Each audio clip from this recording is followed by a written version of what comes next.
And the imagery that I want to share with you is one that will help you understand the larger concept of Surah al Asr. Imagine with me that you are drowning. And you are unconscious. Two things. You're drowning and you're unconscious. Do you have a lot of time? If you're drowning and you're unconscious, do you have a lot of time? No, you don't have a lot of time. Which means your time is running out. And you know in Arabic, what word is used for when time is running out? The word for that is al Asr. And Asr literally means time that is running out. It's the last part of the day when the day is running out. It's time of Asr prayer. Okay, Asr literally comes from asir, juice that is squeezed out, time that's being squeezed out of your hands. You know, Asr al-thawba even it's used. That you take a cloth that is drenched in water, and when you squish it like this, all the water comes out. Asra as a verb is used like that, right? To squeeze it out. So Allah talks about this time. You're drowning, you're unconscious, your time's running out. What's the first thing you need to do to be able to survive if you're in that position? If you hope to survive, what's the first thing you're going to need? What do you think? Wake up. That's the first thing you're going to need. If you're unconscious, then you're finished. The very first condition has to be you have to wake up. And even if you were in the most wonderful dream, and in your dream you were enjoying the greatest success, you're driving a Ferrari down, they have these car commercials with the hills and the highways on the side, the water on the other side, right? You're in one of those cars, the top's been dropped off, and you're just cruising along the highway, enjoying life. That's your dream. But when you wake up, what do you realize? You're drowning. You're underwater. That's the first condition. You have to wake up. Once you do wake up, you say, oh man, this is a nasty reality and I was enjoying such a good dream. I should go back to sleep. If you do that, what kind of person would you be? Insane. You'd be insane. Or someone at least who has no courage to accept reality. Because they found reality to be very difficult, they decided they're going to put themselves back to sleep even though they woke up. Does this person, if he drowned, can he blame anybody else? The one who woke up and went back to sleep? You think? Someone who never woke up, maybe, right? But the one who woke up said, this is not good. And they went back to sleep. They have no one to blame but who? Themselves. They have no one to blame but themselves. Now, let's imagine that they did wake up. What do you have to do next? Oh, it's pretty bad, I'm drowning. Even if you don't know how to swim, will you not use every muscle in your body to make certain kinds of motions to go towards the surface? Wouldn't you do that? And you will make certain kinds of motions that make you go further down, and certain kinds of motions that will make you go up. And once you discover which ones help you go up, you will only do those, right? You will do those. In other words, the first thing was you have to wake up. The second was you have to swim. You have to do something to try to get to the surface. When you got to the surface, you gasped for air, and you got pulled back down. You got pulled back down. And you know who you got pulled back down? You won't believe this. There's a chain around your foot, and your relative, your cousin, is sleeping, and he dragged you down. And now you're drowning because of your sleeping cousin. What do you have to do now? You got to wake him up.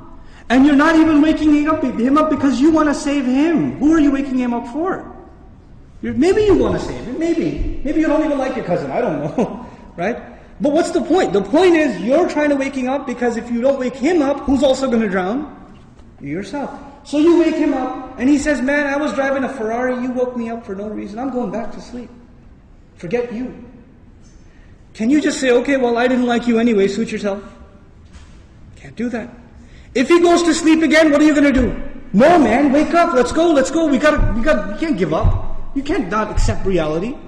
And you have to keep trying to wake him up until he finally says, okay, fine, what do we do? He says, you say to him, let's swim together. Both of you come up together. The third time, you both get pulled down by your grandmother, by your aunt, by your neighbor, by your son, by your daughter. Does the process continue? The process continue? There's a 4-part process to this people surviving. The first was they had to wake up themselves. Then they had to try to swim. Then they had to tell other people that they're tied to, this is the truth. Let's go. And even if they got tired and one of them said, man, I can't do this anymore. We've been doing this now over and over again. I don't know if I can do it anymore. And the other one says, no, We are all going to survive together. You have to do this. Come on, let's go, let's go, let's go. Keep going, keep going. You ever seen those kinds of movies where they're trying to escape from some army and one of them gets tired and says, I can't run anymore. And what do the others do? Come on, let's go, we can do this, we can do it. And they get him to run anyway, even though he thinks he can't run anymore. They work with each other because their survival depends on each other. They work together desperately. What does Allah say at the end of this surah? First He says, إِنَّ الْإِنسَانَ لَفِي wal asr, first of all, time's running out. Then He says, إِنَّ الْإِنسَانَ لَفِي خُسْرٍ. I'll translate it, human beings are drowned in loss. You see the parallel? Human beings are drowned in loss. What's the exception? إِلَّا الَّذِينَ those who believed. Believed what? Allah didn't say آمنوا بالله وملائكته وكتبه ورسله واليوم الآخر والقدر خيره وشره من الله تعالى والبعث بعد. Nothing. He didn't mention anything. Even though all of those things are included. According to the siyaq of the surah, the context of the surah, what is the first thing these people have to believe? That they're in loss. That they're drowning. And if they do come to believe that, and they correct their iman, what's necessarily going to happen? They're going to swim and move upwards. How does Allah describe this action? وَعَمِلُوا الصَّالِحَاتِ. They do good things. They do things that help reconcile the situation. By the way, salih is an adjective here, salihat, jama' mu'annath salim, which literally means that which corrects something. Something was wrong and it corrects it. So they do actions that correct the situation. Literally like the guy trying to swim. But because they were tied to other people, what else did they have to do? وَتَوَاصَوْا بِالْحَقِّ. They had to tell the other the truth. And it's not even أَخْبَرُوا عَنِ it. They told them about the truth. No. You have to wake him up and let's go, we have to go. No matter, and over again. Tawasi even has takrar in it. It has repetition. Over and over again they said, this is the truth, this is the truth, this is the truth. You know why? Because the people you're trying to save, even if you wake them up temporarily for 20 minutes, 30 minutes during a khutbah, guess what happens when the khutbah is done? They go back to sleep. They start drowning again. So what do you have to do? You have to go and wake them up again. Then they get sleepy again. Then you got to wake them up again. This is tawasi bil haqq. And you might get tired of doing it. You might become impatient. So Allah also adds, وَتَوَاصَوْا بِالصَّبْرِ. You got to keep doing it. Sabr means consistency, constancy, perseverance, patience. You got to remain on point. You got to keep doing this. Because your survival depends on it. In the end, if you do all of these things but you have no patience and you give up, you drown too. So even if you had iman and you had good deeds and you told people about the truth but you didn't have sabr, you still drown. So how many conditions do you have to fulfill to survive? All four. All four conditions are required. They're critical and they're necessary. Which is why there's a wa in between them. You see the logical progression from iman to amilu salihat to tawasaw bil haqq to tawasaw bil sabr, beautifully articulated in this surah.